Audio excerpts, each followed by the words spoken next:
Today we are just enjoying a beautiful time with an incredible physician, author, doctor who had an epiphany, had an incredible experience with the Lord, very supernatural. You'll have to go back and watch previous shows.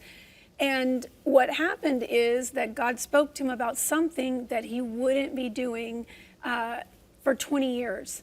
And that in and of itself is so encouraging to know that many of the gifts and the call of God on your life are irrevocable and without repentance. And if God promised it, you'll do it. But God has raised him up through something that looked very tragic as far as being canceled from a career, a very lucrative, decorated career, fulfilling, and made him an end time healer, I believe, using methods that are going to help prolong our life. So Dr.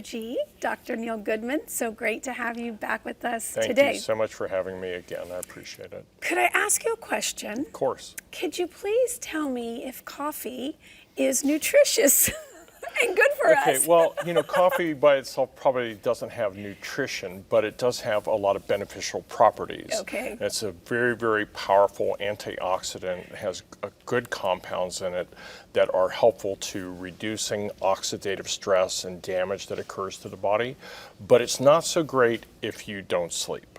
Okay, so if you don't have insomnia, then it's good for you. Absolutely good for you. I love you forever. Thank you so much for validating one of my vices. Sure, I love coffee myself. Okay, good. Well, that's next time we'll have it on the set. Okay, I do want to read this quote as we start today, and this came from your bio, and so I think it's very important.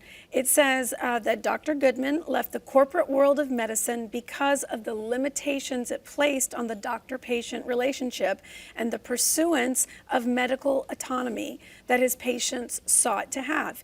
He utilizes an integrative approach to the treatment and prevention of physical, mental, and emotional illness that has recently been magnified by the challenges of our times. You were given a personal calling from God, which directed you in your skill set and all of your life experiences to seek out the truth and dispel the lies regarding our current situation. And I just wanted to read that because I think it just really, in a very short, succinct. Yes, tells what this new life is that God's called you to. And I love that you are helping people with self-care and with wholeness and the whole concept of, for many years, it was noble to neglect yourself and serve others. And yet that is not noble, and it leads to, your life being cut short and your relationships being destroyed and your spirit being lacking. So I just want us to talk today about health and nutrition. And you're an expert in intermittent fasting and gut health and brain health and hormonal dysfunctions. And that is aside from your main love, which is for children and adolescent health, and that's what you've really dedicated your life to. So you are just a wealth of wisdom, and our viewers want to know how to get healthy, how to stay healthy. Right. So where do we start? Should we start with biohacking? I think that's a great place to start. Okay, so just for those who don't know what biohacking is, because that sounds very technical and very medical, what is just a simple definition? So if you think about the components of that word, bio means life, and hacking means to improve. Okay. So we're making attempts to improve life by using science, technology, nutrition, supplements, all kinds of modalities in order to improve our current state.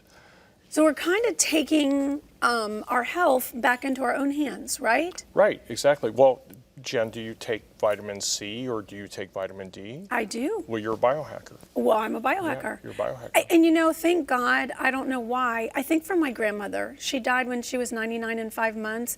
And, when I got hurt, go get an aloe plant. Go get the apple cider vinegar. Exactly. Let's crush up some garlic. Let's get some onions. Let's get the mercurochrome, the methylate. There was, the milk of magnesia.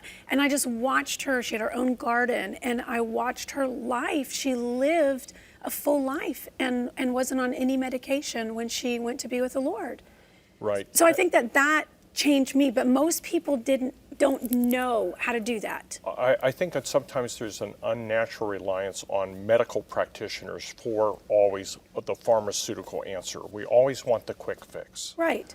And really what we need to look for is, God has given this endless bounty in the world of essentially everything that we need in order to be healthy. I'm not saying medicines don't have their place, but a lot of medicines were derived from plants. Right. And so even in the current pandemic situation, there's a lot of talk about ivermectin. Ivermectin came from sweet wormwood. Digitalis, which is wormwood, yeah, but it didn't have worms in it. But so there's these chemical products that exist in plants and vegetables and different things that we eat. And that is where nutrition starts to interface with our health. And so we call that science nutrigenomics. Nutrition affecting gene expression. Our own genes can be affected literally by what we eat.